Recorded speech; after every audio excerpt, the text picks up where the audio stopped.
Welcome back everyone to another episode of Legal Lingo with Arunama. Today we are going to head dive into the fascinating world of international commercial arbitration, and we are going to understand the difference between seat and venue, specifically in terms of the Arbitration Conciliation Act of 1996 and the amendment which was brought into effect in 2015.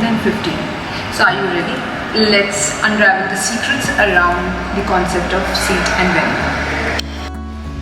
The seat of arbitration.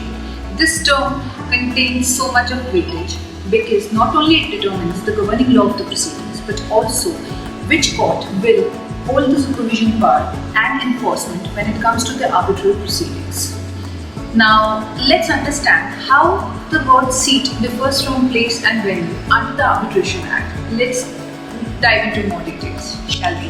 Before we venture deeper, let's clear the fog around these terms. When you talk about place or venue of arbitration, that's the physical location where these arbitral proceedings would be held. Whereas when we talk about the seat of arbitration, this is the legal jurisdiction that will govern the arbitral proceedings.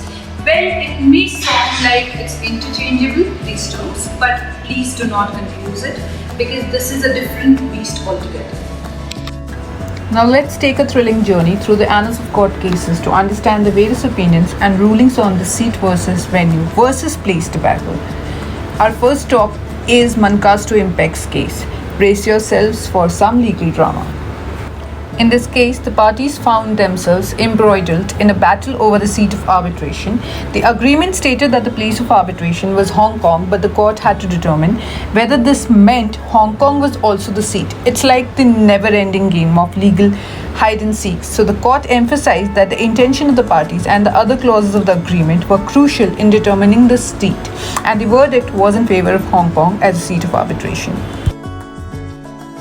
Now let's talk about the Bharti Aluminium Company case, famously known as the Balco case, wherein the Supreme Court of India held, albeit in context of an international commercial arbitration, having seat outside India, that the seat of arbitration is the center of gravity in an arbitration. Therefore, the courts having jurisdiction over the place where the seat of arbitration situates shall have the supervisory power over the arbitration proceedings. Post-Balco, the seat of arbitration and the place of arbitration acquired importance in the matter of conferring jurisdiction to the courts of seat of arbitration, even in domestic arbitrations.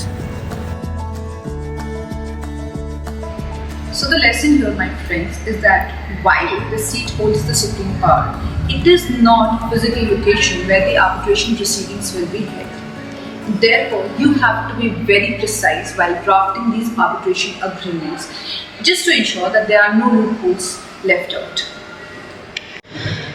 So in short, clarity is the key, my friend.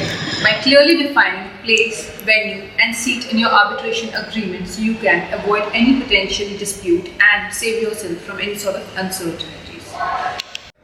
So if you like this video, please do not forget to hit the thumbs up button and subscribe to our YouTube channel. Till then, adios amigos.